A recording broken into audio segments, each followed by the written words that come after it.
In this video, I'm gonna teach you step by step how to close. In other words, how to ask for the business.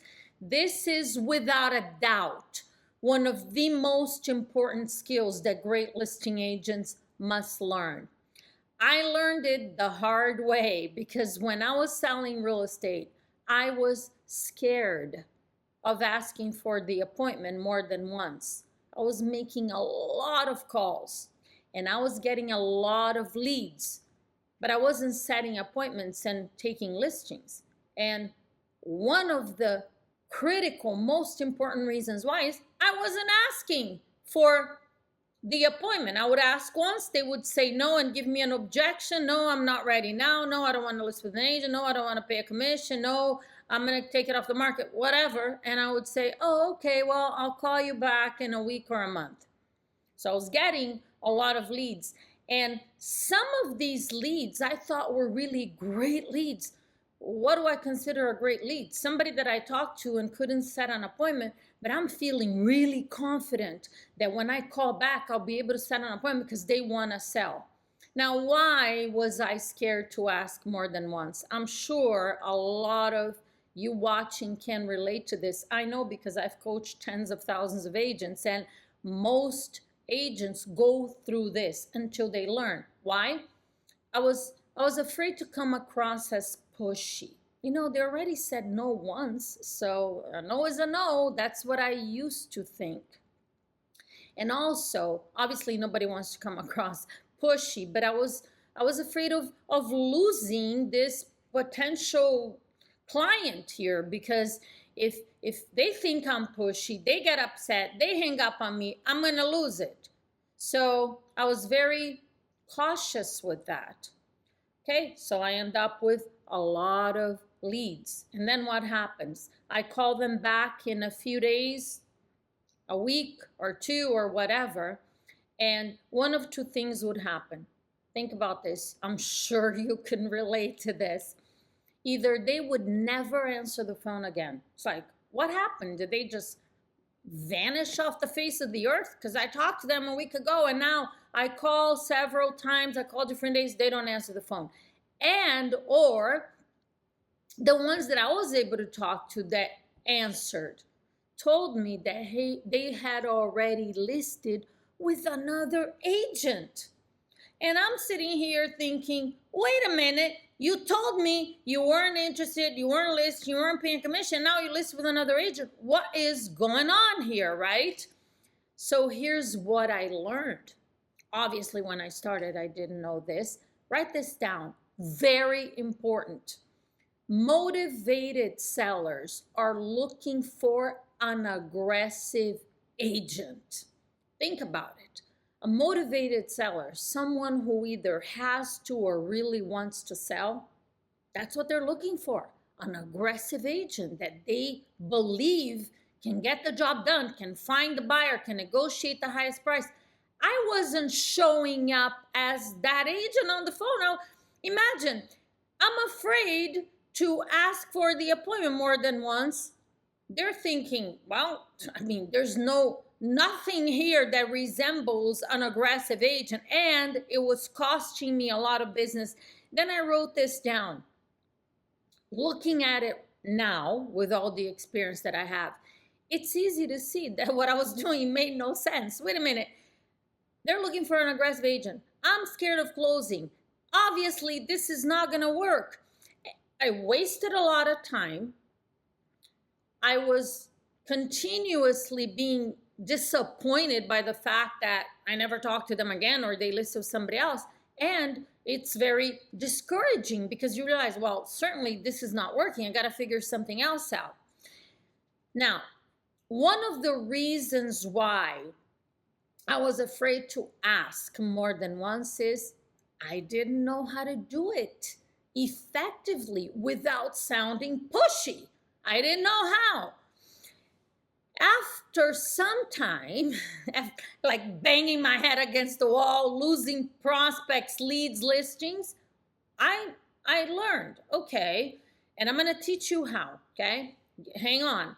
I learned how to ask for the appointment more than once effectively without sounding pushy. But then I was afraid to pre-qualify the appointment, because if I ask all these questions, they're gonna get upset. Like, why are you asking me all this? This is in my head, right? I'm sure you could relate. So I was afraid to pre-qualify and lose it, which I ended up losing a lot of listings because I didn't pre-qualify. I waste my time. I show up and whatever I could have asked during the pre-qual is the reason why I don't take the listing. Then I learned to pre-qualify and I was still scared of asking them to sign the contract. So the reason I'm saying all of this to you, so you realize that you can't get around asking for the business. I mean, you can't escape closing. You're going to have to learn how to do it if you want to take 1, 2, or 3 or more listings per week consistently. Can you take a listing every now and then without learning this? Sure. Consistently, it's not going to happen. Then I wrote this down. You call a prospect, whoever it is, a FSBO, an expired, a neighborhood call, and they want to sell. How do you proceed? What do you do now? A skilled agent gives that seller the opportunity to hire them by asking. That's what you have to do. If you don't ask, the answer will always be no. Now, I actually wrote this down because I know this is true for some agents, hopefully not you. Instead of learning how to close, some agents think it's easier to work for free in the hopes that eventually the seller will list with them. So they say things like, well, I can do an open house for you. Do an open house for a FSBO or maybe even an expired. I'll bring buyers. If I have a buyer, will you pay a commission? And even bring buyers or so-called buyers. Offer to help him with paperwork, all of this for free without even having the listing. Now, what does this do?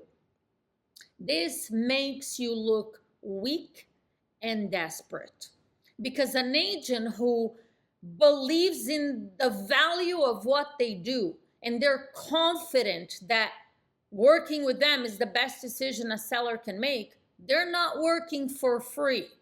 They're getting paid whatever commission they charge because the seller sees the value in hiring this agent. And then I wrote this down. Sellers are not interested in listing their home with an agent who is weak and desperate. Motivated sellers are actually looking for an aggressive agent, not a weak and desperate agent. And when you offer to do open houses for free or bring your buyers, and your open houses don't get them a buyer, your buyer doesn't buy the house, basically you're working for free and you're proving to them that what you're doing doesn't work because the house isn't sold. So think about, there's no logic whatsoever in this. It may get you a listing every now and then doing this. Sure, it's possible that a seller occasionally may say, well, geez, wow, you did this and that to help me, so I'll list with you. It's not going to work for you consistently in order for you to build an actual business.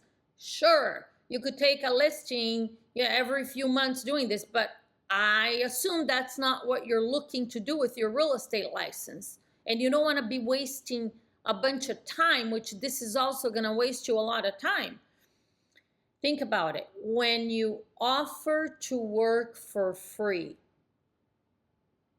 it doesn't leave you in a good spot. Actually, it leaves you in a really weird place because you took a shot and missed, and now you're in no man's land. So this is, if you want to build a consistent business, you're going to have to learn how to ask for it. Otherwise, you're not going to have it. So I wrote down 5 steps for you to close for the appointment over the phone, and then 5 steps to close for the signature at the appointment. Let me share those with you. Grab a pen and paper so you can write this down. Step 1 to close for appointments on the phone.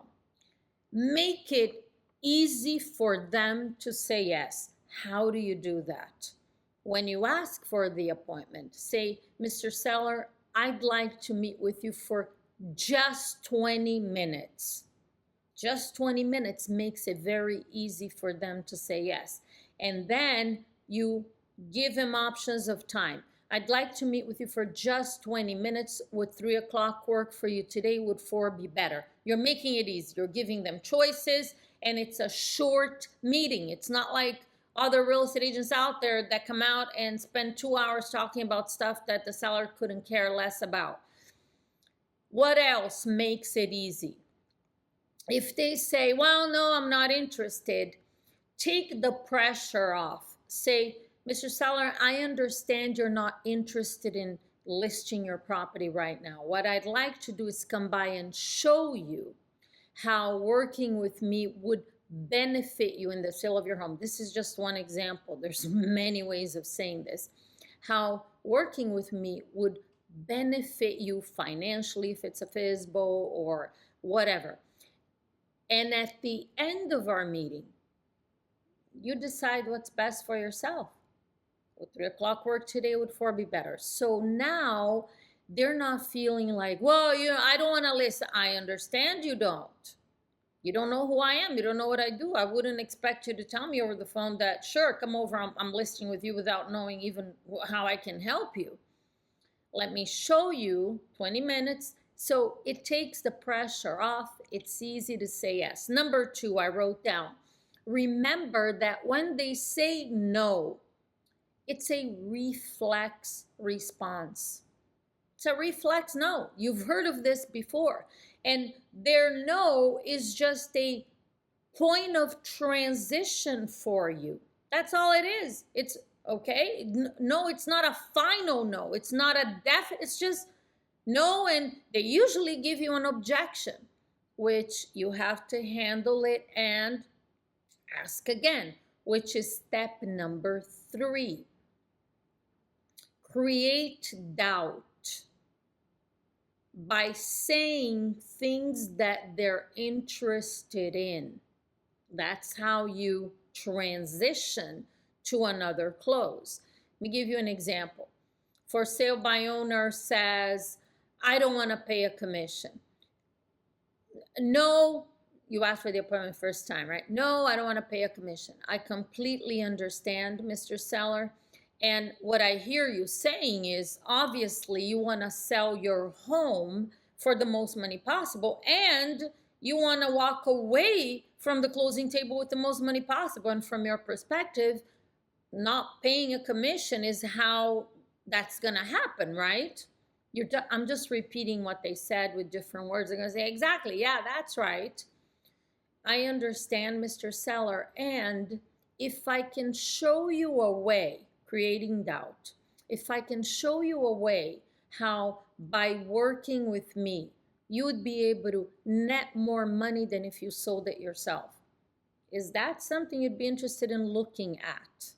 Okay, by the way, I should have said this in the beginning of the video. I'm saying it now. There's a link in the description of this video that you can click on and download my new script book.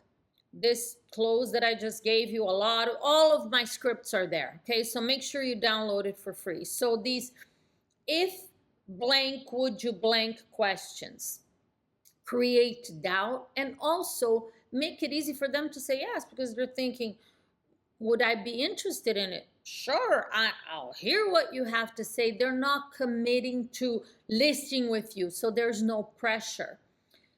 Point number 4, ask at least 7 times. If not, as many times until they hang up on you.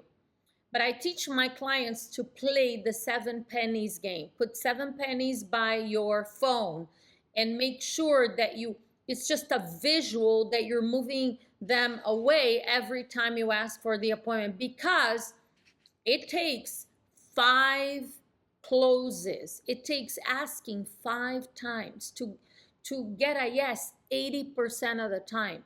So clearly, you're going to have to ask more than once, because otherwise the chances that you get a yes are very slim. So ask 7 times. And then I wrote this down: benefit close. What is the benefit? Is what I said in point number 3. Something that they're interested in. Is something that causes them to doubt that whatever objection they have is valid, or maybe there's a better way or a different way of looking at it. So what's in it for them, and close? What's in it for them, and close? And every time you do, you're actually chipping away at their commitment to their objection, because create a little doubt and they're still saying no, and then you say something else and they're doubting a little bit more and a little bit more, and eventually they go, okay, come over, let me hear what you have to say. That's how it's done. And this is not pushy at all. You know why? Because you're not repeating, like my fear, right? When I started of being pushy, if I keep saying the same thing over and over 7 times, first of all, yeah, that's gonna come across as pushy. They're gonna think like she's not listening to anything I'm saying, and it will be weird. So it's not like the same thing again and again. It's, you gotta listen to what they're saying. You've got to respond to their objection. Again, download my free script book. You'll have all those scripts there.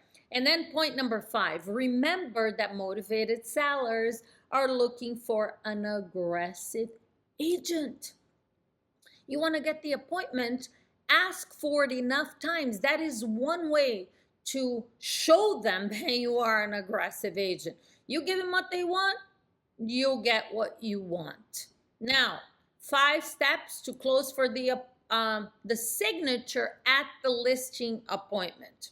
Number 1, when you get to the kitchen table, kitchen counter, wherever, or dining room table where you're going to do your presentation, take the listing agreement. I'm pretending this is my listing agreement. It's my notes. Take the listing agreement before you start. Put it on the counter with a pen on top of it before you start, before you say anything. It's a subliminal close. This entire listing agreement is filled out except for the price. That's the only thing that is blank on this agreement. Point number 2, you have to learn how to make a great listing presentation, because if you don't, if you're like all over the place and you're hesitant and you don't come across as confident, sellers are not looking for an agent who is weird and hesitant. They're looking for a confident professional, and you have to come across that way. So you got to learn a great listing presentation. There are many videos on my channel so you can learn that, where I take you through the scripts, I role play, that kind of stuff. And you got to practice so you could show up and wow them. So assuming that you make a great presentation, you agree on the price that this property is going to be listed for. The listing agreement is in front of you. The pen is right there. You take the pen, you write the price that you agree, Mr. Seller, great, let's go ahead and price the home at $799,000. You write it down, and then you turn that listing agreement around. You hand them the pen. You nod yes, and you point to the signature line and ask them to sign. There's nothing else to do. You go on an appointment, you're already pre-qualified, you make a great presentation, you agree on a price. What are you gonna get weird now and not ask for the signature? So this body language of turning the agreement around, handing them the pen, pointing, practice in front of a mirror so you can feel comfortable doing this. I did so much practice, but I used to stand in front, I had a mirror in my prospecting area, so I could actually see my body language the whole entire time I was prospecting. But I practiced this in front of a mirror too, so you can become comfortable with it. Then I wrote down number 3, make sure that the audio and the video match when you are on listing appointments, when you're closing for the signature. Audio, what's coming out of your mouth, and the video, your body language, match. In other words, you saw my body language when I was asking for the signature. If it doesn't match, you'll look like this. Oh, I just need your signature right here. You're acting weird, like you're shaking your head no when you're asking them to sign. Practice so you're congruent, because if you're incongruent, body language and what you're saying doesn't match, it is weird. And when you get weird, they get weird. And when they get weird, they don't sign the contract. Number 4, if they say no the first time you ask, it's because they have an objection. No, I want to think about it. No, I'm going to interview another agent. I don't know. No, whatever objection. What do? You handle that objection and ask for the appointment again. In my script book, there are a lot of listing presentation objections. You need to learn how to respond and ask again. Because just like I told you earlier over the phone, reflex no. Listing their house, choosing the agent that's going to represent them, it's a big deal for people. You do it every day and you think it's like, oh, no big deal. No, it's a big deal. There's a lot of money involved. For most people, it's one of their biggest, if not the biggest asset they have. And there's some hesitation. So there may be just a reflex, I got to think it over. I got to think about it. You need to learn how to handle this and help them get through it. A lot of times they just need a little nudge. They just need some reassurance in that moment. And they need you to show them that, again, you are aggressive. I mean, if you're afraid of, I'm saying all this and I start laughing all of a sudden because I used to be afraid to ask for the signature, especially after they said no once, but they're looking for an aggressive agent. If I chicken out right now and I don't ask them to sign, how are they going to trust me to get their house sold? When a buyer shows up and we're negotiating a contract, I don't know what to do to actually get it done. Think about that. So point number 5 is just give him a little nudge. You need to be confident in your ability to sell the property quickly for the most money possible in the least amount of time, and confident the listing with you is the best decision they can make. We'll leave it here for this video. Thanks for watching. Put your comments and questions below, and I will see you on the next video.